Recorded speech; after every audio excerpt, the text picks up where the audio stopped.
एक पति पत्नी के जोड़े को 2 बच्चे हुए, दोनों ही बेटे। माँ बाप ने इन दोनों ही बच्चों को खूब प्यार से पाला पोसा, पढ़ाया लिखाया, बड़ा किया और इस काबिल बनाया कि ये अच्छी नौकरी कर सकें, समाज में अच्छा जीवन व्यतीत कर सकें। अपने बच्चों के लिए दिन रात कड़ी मेहनत करके एक बंगला जैसा 2 मंजिला घर बनाकर दिया, ताकि दोनों बेटे शादी के बाद भी एक साथ लेकिन अलग अलग कमरों में रह सकें, ताकि आगे चलकर कभी बंटवारे का विचार ना आए और इनमें लड़ाई झगड़े ना हो। दोनों बेटों को अच्छी नौकरियां लग गईं, दोनों की ही शादी हो गई। बड़ा बेटा जो घर के पहले माले पर रहता था, उसे एक बच्चा भी हुआ।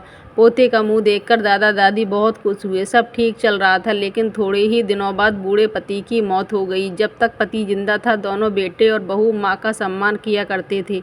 जैसे ही पति मरा, दोनों बेटे और बहुएं हर दिन माँ की सेवा करना तो दूर, माँ को हर दिन खाना खिलाने के लिए भी राजी ना थे। दोनों बेटों और बहुओं ने मीटिंग की और तय किया कि माँ को खाना खिलाने की जिम्मेदारी बांट ली जाए, यानी कि 15 दिन बड़ा बेटा और 15 दिन छोटा बेटा माँ के खाने की जिम्मेदारी लेगा। एक बूढ़ी माँ की दर्द भरी कहानी। जिन बेटों को बिना दिन रात देखे भूख ना होते हुए भी और मनचाहा खाना हमेशा खिलाने के लिए जो माँ तैयार रहती थी, अब उसी माँ को बेटों के यहाँ पर दिनों के हिसाब से खाना दिया जाता था। माँ का दिल बड़ा था, माँ को इस बात की खुशी थी। वह जैसे भी हो अपने बेटों के साथ रह रही है और इसी खुशी के कारण बेटों के द्वारा दी गई रूखी सूखी भी उसे किसी पकवान से कम ना लगती। लेकिन दुर्भाग्य की बात तब हो जाती जब किसी महीने में 31 दिन आ जाते और उस एक दिन माँ को भूखा ही रहना पड़ता। एक बार जब बड़े बेटे के यहाँ 15 दिनों तक खाना खाने की बारी चल रही थी, तब बड़ा बेटा अपनी बीवी और बच्चे के साथ कहीं बाहर किसी फंक्शन में जा रहा था। बड़ी बहू ने माँ से कहा, माँ जी आज खाना नहीं बनाया है, हम बाहर जा रहे हैं, वहीं खाएंगे, आप अपने लिए कुछ पका लेना और खा लेना। बूढ़ी माँ ने कहा, लेकिन बेटा मुझे तो गैस चलाना नहीं आता। बहू ने कहा, तो फिर ऐसा कीजिए कि पास वाले मंदिर में भंडारा लगता है, आप वहीं पर जाकर खा लीजिए, तो आपको गैस चलाने की ज़रूरत ही नहीं पड़ेगी। पास में ही खड़ा बेटा और पोता यह सब सुन रहे थे, लेकिन कोई कुछ न बोला।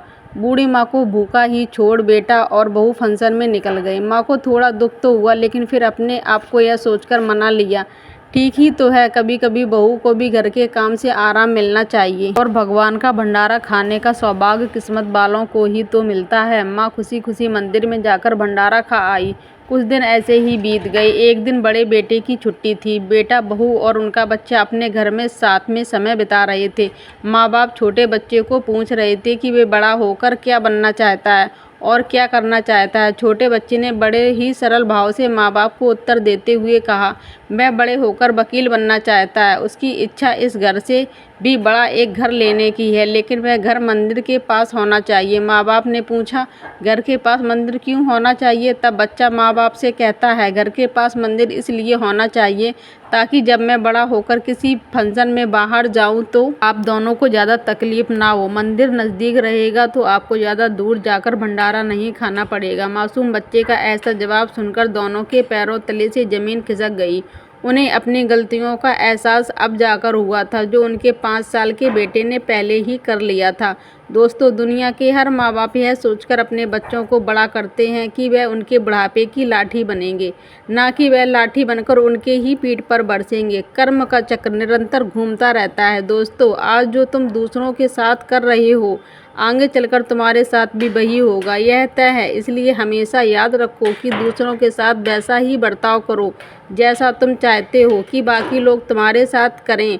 मैं जानता हूँ दोस्तों, यह माँ की भावुक करने वाली इस कहानी से पढ़कर आप भी भावुक हो गए हैं, लेकिन इस कहानी को लिखने का उद्देश्य आपको भावुक करना नहीं था, बल्कि लोगों तक यह संदेश पहुँचाना था कि हमारे भारतवर्ष में जिन माँ बाप को भगवान का रूप कहा गया है, उनके साथ आजकल जैसा व्यवहार हो रहा है वह नहीं होना चाहिए। अगर कुछ लोग भी अपने बूढ़े माँ बाप के साथ अच्छा व्यवहार करने लगते हैं तो हम अपने आप को बहुत भाग्यशाली समझेंगे। अगर आपको ये कहानी पसंद आई हो तो प्लीज़ लाइक और साथ ही सब्सक्राइब करना ना भूलें।